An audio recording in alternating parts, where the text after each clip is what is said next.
Hello and welcome. My name is Kimberly Grymes, and I am a self published author. And this is From Ideas to Pages to Publishing, a podcast where I focus on quick, informative episodes for both readers and writers. Mainly, it's me giving an update on my writing projects, followed by one or two recent author experiences, all under 20 minutes or less. But today's episode isn't about my writing updates or a recent author experience to share. Welcome to episode 23, and today I'll be talking with author C.K. Sorens. Carrie is a USA Today best-selling author and is joining me today to talk more about her upcoming Kickstarter campaign for Book 4 in her Trimarked Series, and she'll be sharing an early experience in her author career that was both rewarding and exhausting to the point of burnout. These are the kinds of experiences that can be hard to go through, but are also important to share with others so we can learn and be better prepared in our own author journeys. All right, let's jump right into my chat with author C.K. Sorens. I'm excited to be talking with USA Today best-selling author C.K. Sorens in today's guest speaker chat. So welcome to my little pod show. And why don't you introduce yourself and share a little bit about your books?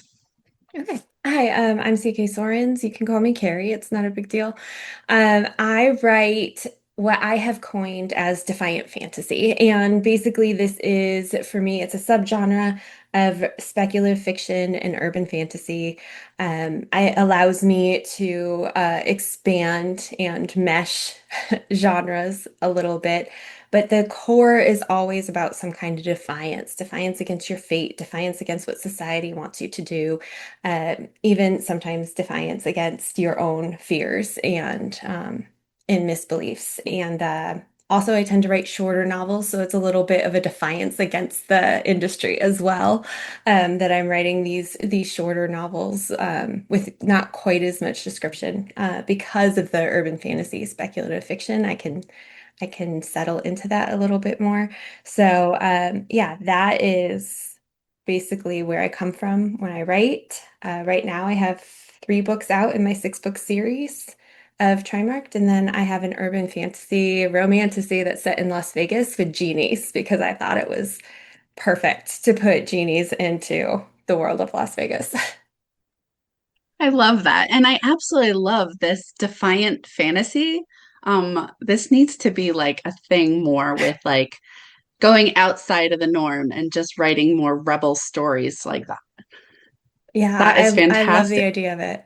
I think if we're going to be independent authors, then I mean, there is an argument for writing to market and everything, but for me, it is about writing what I want to write, telling the stories and the messages I want to share.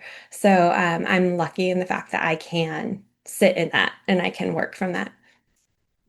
Yeah, that hybrid, it's like give people what they want, but also write from your heart. I love that. Oh my gosh, that's fantastic. Well, I'm so excited for everyone to, listen to your project and goals and your author experience that we're going to share in a bit. So let's jump into talking about your current project and goals. Yes, so right now I am finishing up book 4 in my Trimark series, and this is where I like to drop at the each of my books is a single word, trimarked, afflicted, tattered. The next one coming out is tempered. When all the hardcovers are lined up, the spines will have the first letter of each title and will spell tattoo. So it is a reason to spend a little bit extra on my hardcovers to be able to get that spine configuration. But I'm getting my 4th book out, and I'm so excited about this one. This is the one that has lived in my head. These were the scenes that inspired the entire series. This book flowed so fast. I wrote 2 drafts and sent it to my critique partner, and she was like, Carrie, this is already nearly flawless. And I had some, there's still some building up to do, which is fine, but it's just so exciting that this story that has lived in my head for 10 years is finally to the point where the scenes that started it all are on paper. And so, to kind of celebrate that, where I am in the series, where I am in my writing career, I decided to launch a Kickstarter this time for Tempered. And it allows me to reach out to my reading community a little bit more. I love Instagram, but it does seem to be more like my writing community than my reading community. So I'm hoping that Kickstarter helps me reach out more to my reading community. I have a chronic illness, so doing big signings is not really in the cards for me. I did one in Comic Palooza and I was sick for 2 weeks after. So like I can do like the small library one for a couple hours and all of that, but this will give me the opportunity to reach a larger audience, to get them the signed copies that they love from their authors. I'm going to put together a special ebook for my Kickstarter backers only with character art. It's going to have a digital signature, and it will not be the same version that goes out for live publishing. And so I'm just very excited to be able to put this project together, and to be able to use it as a way to connect with readers in a way that I haven't been able to so far. I think that is fantastic. And I think people are going to really love the fact that you've gone and done some extra stuff for this series. And I mean, the spine idea, was it the book edging or the spine idea with the The tattoo? spines. Yeah.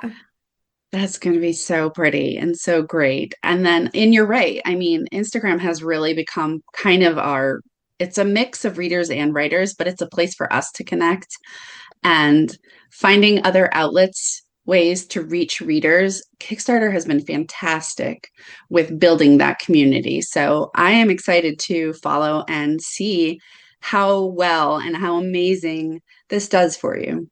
Thank you. In addition to sharing project goals and project updates, each week, I usually share an experience, and it's either a recent one or something that's impacted my author journey that's worth sharing with other authors and readers. So, with you being here chatting with me, it is your turn, Carrie, to share either a recent experience or something that has happened throughout your author journey that has helped you grow as an author. Yeah. So, when we were brainstorming what to talk about, I think I decided that we would talk about my burnout experience. So when you first get into indie authoring in particular, I came in at the very, very end of the rapid release culture, where like authors were still doing rapid release, but the algorithms had shifted so that it was no longer as effective as it had been in the past. So that's when I entered. I didn't quite get caught up in the rapid release, thankfully. But what I did do was I got caught up in this idea that I could be a USA Today bestselling author. And the way that you get on the USA Today bestselling author list is that you have to sell enough copies across multiple platforms within a week period in order to get on the list. And so the way indie authors do that is we come together and we write anthologies. And we put our anthologies together and we market it together. And the team that I worked with was amazing. We kicked butt.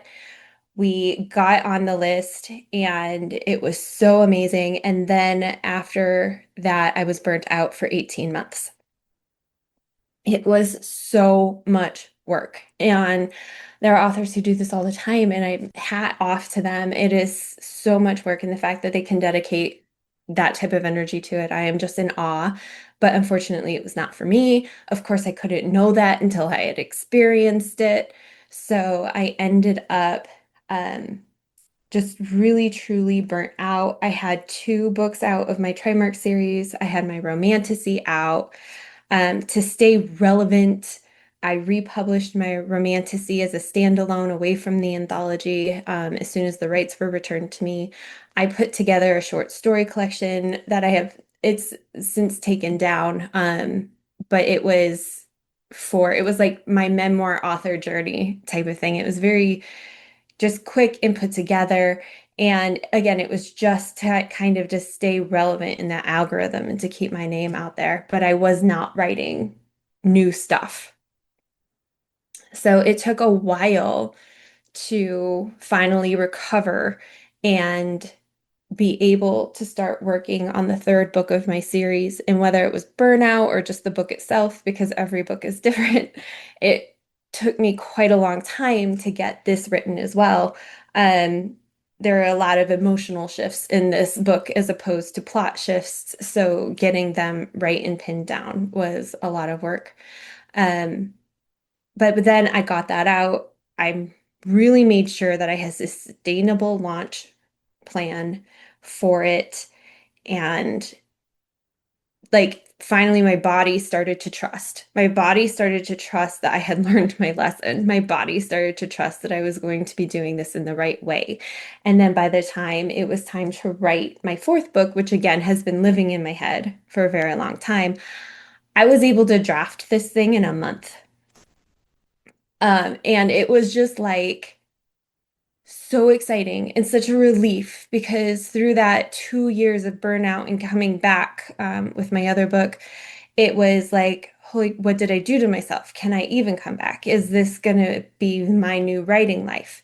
But then sitting down and having the words flow and having from beginning to end within a month, and then even the rewrite was so fast and so quick. Um, it was like, okay, yes, this is it. And part of it, I truly believe, is because my body started to trust me again.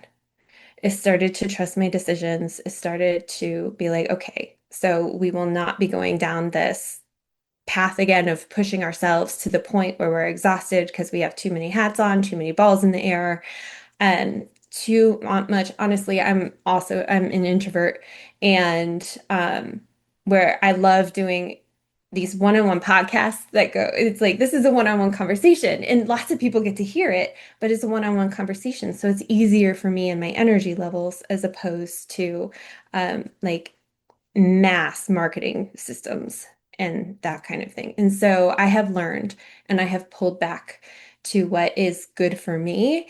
And honestly, my career has gotten better because of it. My career has grown since I stopped doing all the things that were burning me out, since I started focusing on the things that matter to me and that I can do.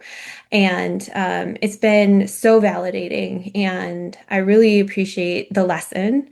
Um, I really am excited that I have this opportunity with you and with others to be able to share this lesson because I think it is so important for us to start small and build big rather than diving into the deep end because it can really have such negative effects that last for a long time. Oh my gosh. I think everything you said is spot on. And it's unfortunate that some authors, including yourself, had learned this hard way, the capacity that we can output. Um, but at the same time, the growth that you've gotten from it sounds amazing and so encouraging. And when you talk about your body trusting you again, I think you're right. Like our bodies fight us and saying like, are we going down this path again? Are we going to crash? And trying to find new habits and stuff like that really helps with, I guess, the mindset of saying, no, no, we're doing things different this time. So Yes. what a fantastic, I mean, it's a fantastic story, but at the same time, it was a very, very like traumatic story, it sounds like. Yeah. And I so appreciate you sharing because there are so many authors or aspiring authors out there who probably feel the same way that they have to just put 125% in order to make it. And sometimes it's not that in order to make it. It's all about just writing the books, Yes. and feeling happy with what you're writing. And I think this is a fantastic message to send. Yes, thank you. And again, thank you for the opportunity to share it because I think it is so important. The number of authors I don't see anymore since I started breaks my heart. Like so many authors I connected with, and they just they disappear because it's so much, it's so hard, and real life calls. And I mean, I hate to say that writing isn't real life because it's core to so many of our lives, but we end up giving it up because of how hard it is and how much it takes from us and how much, because this is art. This is a part of our spirit and we're putting it out into the world. And if that doesn't match our expectations, then it can be very disturbing to how we feel like we want to continue, or if even if we can continue. Yeah. And I think it's those expectations that people need to, you want to have that goal and you want to do well, but at the same time, you want to avoid burnout. You don't want Yep. to get into that hole where you're right. It's like, do I continue? Is this worth my time? It is worth Yep. your time. You just have to find the balance. So don't give Right. up. Um, oh, that is fantastic. I'm so excited that you shared this story because this is definitely something that people need to hear. So thank you so much. Um, I do try to keep the episodes kind of under 20 minutes. So if you have time, I would love to do a really quick a speed round question. Okay. Okay, so do you prefer coffee or tea? Tea. Coffee gives me jitters. Oh, do you have a favorite tea? Chai, which I understand Oh. is tea, but I like the cinnamon and I like the Western chai, I guess I should say. Ah, okay. I don't think I've tried chai too much. I'm more of an Earl Grey girl. Do you write at home or do you write in a public place like coffee shops or libraries? I usually write at home. I can get overwhelmed pretty easily and I hate packing all my stuff up, but sometimes the family will go out and we'll have like a family work at the cafe, which my kids love. Oh, how nice. Do you write in sequential order or do you write out of order? Sequential. Yeah. Yay, sequential. Points for sequential order. Are you a morning or evening writer? Midday. I should Yes. throw that in there. Midday. Yeah, midday. On a scale from 1 to 10, one being completely cluttered and dust bunnies have moved in, and 10 being immaculately clean, how clean is your writing space? It's currently probably at a 7, but I'm marketing. I'm not writing. So when I'm writing, it's at a 10. Oh, you like it super clean when you're writing. If my area needs to be organized so my brain can be organized. Oh, very nice. Very nice. Okay. Name three things you must have when you're at a signing event. Um, my tablet. Um, I have a fun book tree stand, so all the books are put at angles Yes, I love as it those. stand up. I love that. And then I usually, for me, I send my husband out to get me a sweet tea. Mm, something sweet. Very Yes. nice. Do you prefer to read a book or watch a movie? Um, I prefer most of the time I prefer to read a book, but like if I'm not feeling well, it's movies all the way, like in as much as I can binge. I feel that. I love movies. I feel like it's a visual experience. Like I'm a very visual person, so Mhm. watching a movie. And your favorite snacking food? Chocolate. Like it doesn't really matter. Dark chocolate Dark preferably. chocolate. I was Apparently, gonna ask. I just learned it helps regenerate stem cells. So, Oh. lots of healthy things in there. I don't eat it for the healthy reasons, so I eat it because it's chocolate. It's chocolate. Yeah. I love that. I love all those. Thank you so much for playing that Mm. little game. Thank you for chatting with me today. Can you share with everyone where to find you online? Yes, so I am mostly active on Instagram. It's CK_Sorens. And then I have a newsletter, and you can sign up for that at my website, www.cksorens.com. Through the website, you can sign up for my Defiant Readers Guild, which is my advanced reader team. Um, it's so that's where you can get like the early stories. And then also I am currently have the Kickstarter campaign running. So that's also another place to find me. It's in pre-launch right now. So there's not much to see on the screen, but I'm going to be sharing the tiers and stuff early with my newsletter group. Very nice. Yeah, I was just going to ask if you wanted to remind everyone about the Kickstarter. So Yes. that played well. Your Kickstarter's coming up. I'm really excited to follow Yes. and just support you in that way because we all want to make sure that we support each other. Thank Um, you. yeah, this was great. Thank you so much, Carrie, for joining me today. I'm excited to follow your Kickstarter and your author journey going forward. For more information about CK Soren, Carrie, and her books, I'll include all the links in the episode's show notes. So thank you again for being here and chatting with me today. Thank you for the invitation. I really appreciate that you do this for the author community. It's so great, and I'm very, very happy that I was able to come on with you today. It was so great to talk with Carrie. We've been Instagram friends for years now, so actually hopping onto a call and chatting with her was fantastic. I look forward to following Carrie's author journey, and I hope you check out her website, social media pages, and wherever else her books are sold online. I'll include links in the show notes to where you can find Carrie, her books, and her upcoming Kickstarter. A little side note, Kickstarter is a fantastic way to support authors. It's just like buying direct from them without going through the middleman of a retail store. If you've never checked out all the beautiful books on Kickstarter, I highly recommend checking them out. Campaigns usually last a month or less, so there's always new books to browse all the time. Thank you again to my guest, CK Sorens. That's all for episode 23. I'll be back next week with more updates and more experiences to share.